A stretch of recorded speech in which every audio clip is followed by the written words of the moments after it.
Welcome to the 36th chapter, the book of Exodus. You can see here, I've scratched out the priest's garments because it doesn't have anything in the chapter about priest's garments. I don't know how that happened. Haven't caught that in 10 years, but I'm changing it to works of the holy place. And it's a continuation of Moses telling the people of what they need to do to prepare for the things that God told him on Mount Sinai. And it begins with the Bezalel prepared. And he was prepared by God and mentioned by God for Moses to use his gifts for making all of the things for the holy place. And his right-hand man, Eliab, who was from Dan, and Bezalel was from the tribe of Judah. Neither one of them were Levites. So they prepared, and all the wise in thought. Theania. We have Dianetics today in the United States. If you, it's a word that is thrown around for by this L. Ron Hubbard, some type of a semi-religion of. Apparently, I know nothing really about it, but Dianetics was the word that he used for that, and I just thought I'd show where that word came from, and it's thought. So, wise in thought, in whom was given wisdom and higher knowledge. Now, I heard a great explanation once between knowledge and wisdom. And the explanation was that when a person stands there and they see this black animal with a white stripe coming towards them, they know that that's a skunk from higher knowledge. But wisdom tells them to run like hell. So there you go, the difference between wisdom and higher knowledge. But both of these are given by God, of course, to Bezalel, in them to perceive, to do all the works. Ergonomics, the derivative, being fit for the holies. The agia is a preposition, and it's not. Here it's a substantive, stands by itself. The holies are the holy places, holy things. It could be the holies. It's not a preposition that's modifying anything. According to all as much as the Lord ordered. And Moses called Bezalel and Eliab, and all the ones having the wisdom, to whom God gave higher knowledge in the heart. So God does give these gifts to people, higher knowledge, and in 1 Corinthians 12, I believe it is, it goes in the gifts of the Spirit to the people that are Christians that they have in the church and so forth.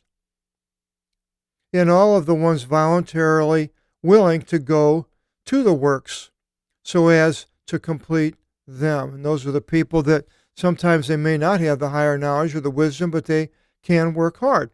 They may be very, very strong.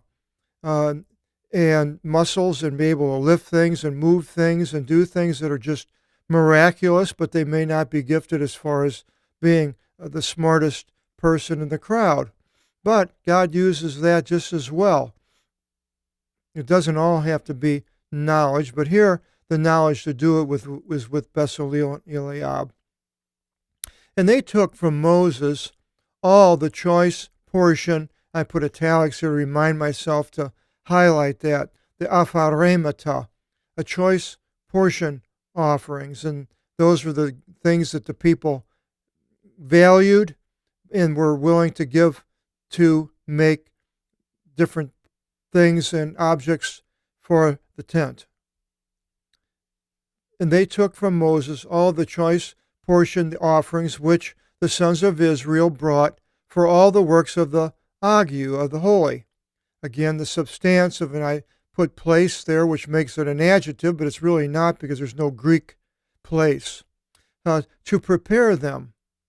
And they favorably received still the things being brought from the ones bringing morning by morning. So people every morning would bring something.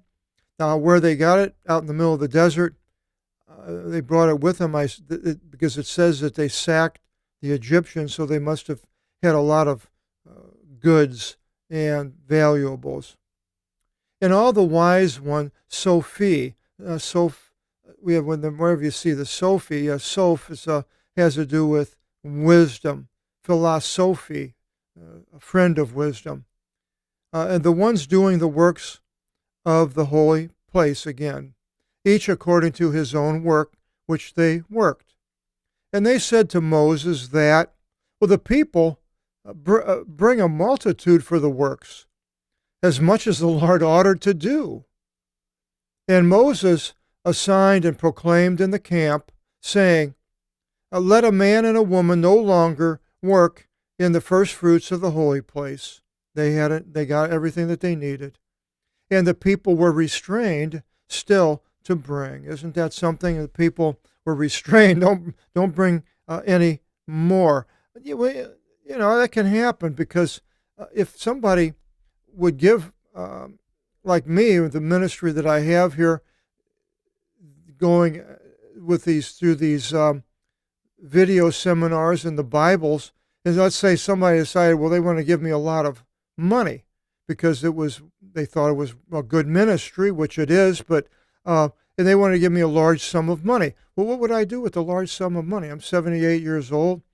Well, I could use another car. Mine's falling apart, rusting out here on the beach in Newport, Oregon, but that's about the only thing I really need is a new front end. My Honda Element, poor thing. I loved my car.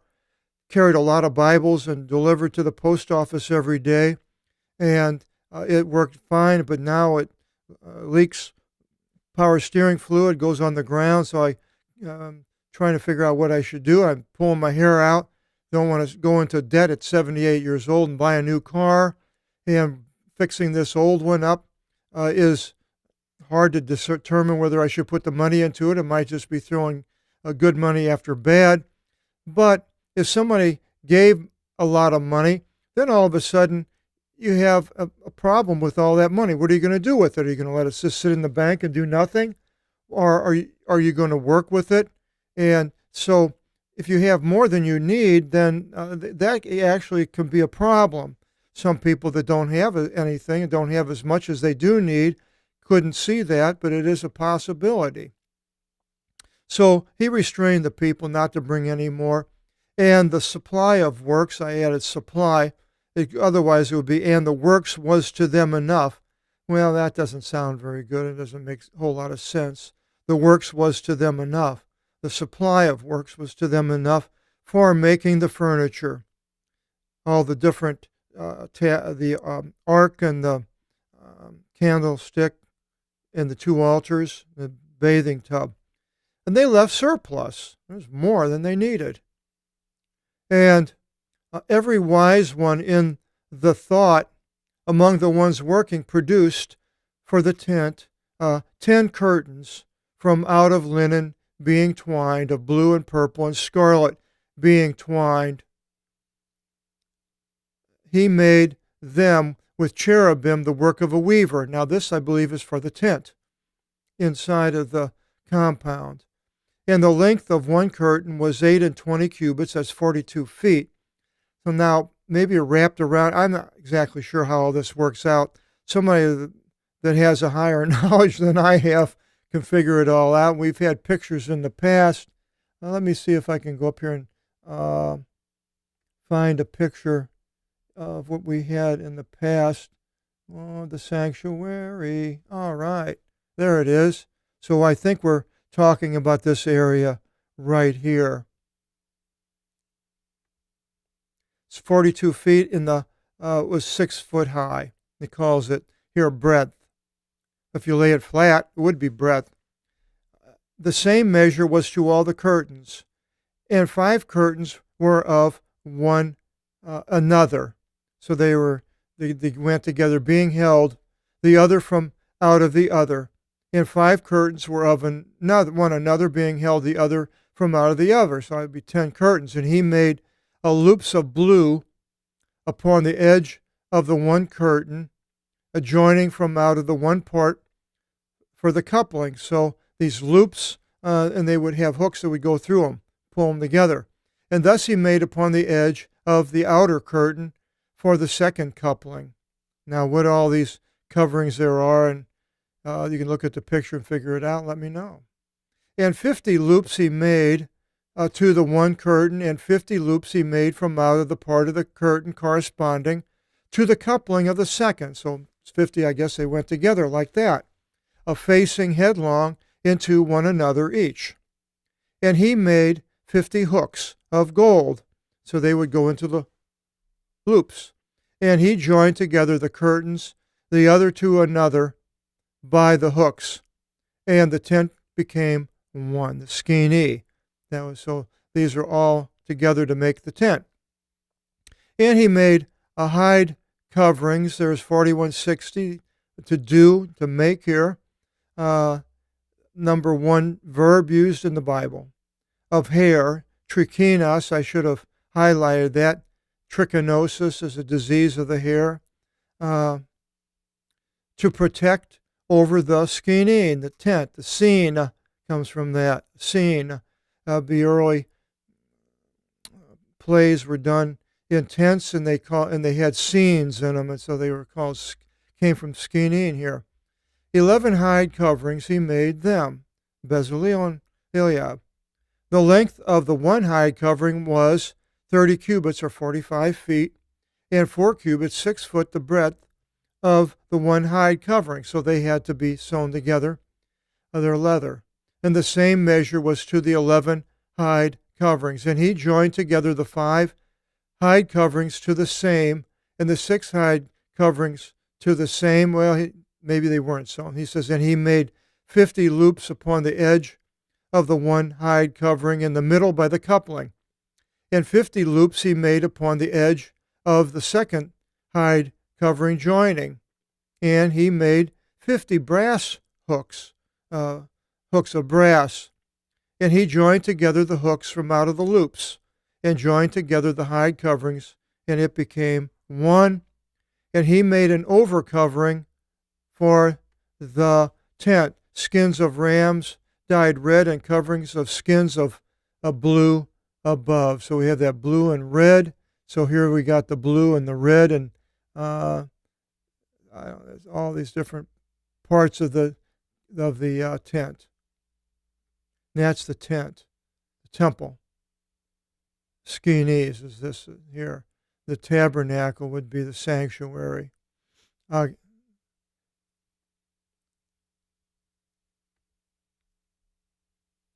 he made posts, stilus, for the skenes. A steel is a monument like the Washington Monument, stone that goes way up in the air. And that was a stele, it's called, and the post, something that sticks up. Tent from out of incorruptible Ceylon wood. 10 cubits, that's 15 feet, was the one post, and 1 cubit and a half, 27 inches, the width of the one post. Now, I'm not exactly sure the 27 inches, that's maybe that, if they're that wide, could be. 2 joints to the one post, resting headlong against the other to the other. Thus he made to all the posts of the tent. So that would be these, I believe, these pieces going up were what he's talking about here, going up 15 feet. And they're 27 inches wide, doesn't say how thick. And he made the posts of the tent, 20 posts from out of the side of the one towards the south, and 40 bases of silver he made for the 20 posts, 1 base for the top and 1 for the bottom, I suppose, 2 bases to the one post for both its parts, ends, I suppose, and 2 bases to the other one post for both its parts. And the Deuteronomy, the second law, here we have Deutero as second side towards the north, 20 posts, and 40 bases for them made of silver, 2 bases to the one post for both its parts, and 2 bases to the other one post for both its parts. And from the rear of the tent, by the part towards the west, he made 6 posts, and 2 posts he made at the corners of the tent from out of the posterior. Now, 6 and 2 would be 8 if that's what it was, but the back here, it would be 6 and 2. So here we've got, let's see, it's hard to tell. 1, 2, 3, I don't know. And 2 posts he made at the corners of the tent from out of their posteriors. And they were of equal below, and according to the same measurement, they were equal from out of the heads unto the one coupling, the same size. Thus he made to both the 2 corners. And there were 8 posts, so I suppose that would be the 6 and then the 2 corners. And their bases of silver, 16, 2 bases to the one post and 2 bases to the one post for both its parts. And he made bars from out of that, again, the incorruptible wood. Pente, we have a pentagon. Pente is 5. 5 to the posts from out of the one part of the tent, and 5 bars to the posts to the second side of the tent, and 5 bars for the post to the posterior side of the tent, to the one towards the west. And the middle bar in between the posts penetrated from the one side into the other side. And the posts he gilded in gold, and their rings he made of gold for holders to the bearing poles, and gilded by bars in gold. And where this part here is, I'm not sure. Now we get something that we do understand. A veil, that's just for the inner part. That would be, the veil is right in here, number 3.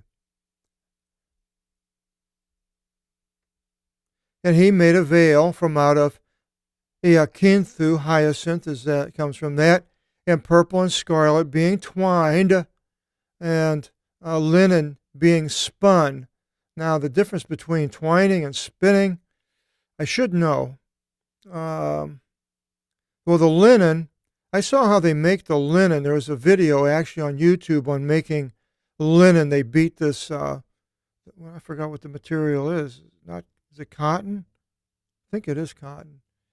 And anyway, and then he made it a woven work. So they weave all this material and with cherubim. So there was cherubim on that veil on the inside, where I don't think it shows it on that. Right here, there should be cherubim on that. Yeah, I don't know if they're inside, or it doesn't say if it's on the inside or the outside or both sides. And he placed it upon 4 posts of incorruptible wood, being gilded in gold, and their tips were golden, and their 4 bases were of silver. So that's what the veil is hanging on. The draw curtain, that's the part that would be here in the front. It opens up. And he made a draw curtain to the door of the tent, of blue and purple and scarlet being twined, the same as the other, and linen being twined, a work of an embroiderer. So there's an embroidery, sewing. And now this one, it doesn't have the cherubim. And it's 5 posts and their tips, and he gilded their tips with gold. And he cast for them 5 bases of brass. So that was the tent description of what Bezalel made. Next, we go into the ark, which is inside of the Holy of Holies, chapter 37. Hope you'll continue with us and going through and learning all about this God-made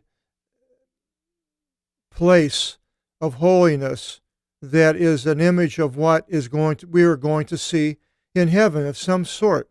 So this is important. Somebody might say, well, why do we need to know all this stuff? It's thousands of years, it's not around. But it all talks about, it's something that you saw in the heaven, and it's a copy or an image of some sort. So it's important to learn all these different things. So hope you'll join us in chapter 37. Till then, God bless.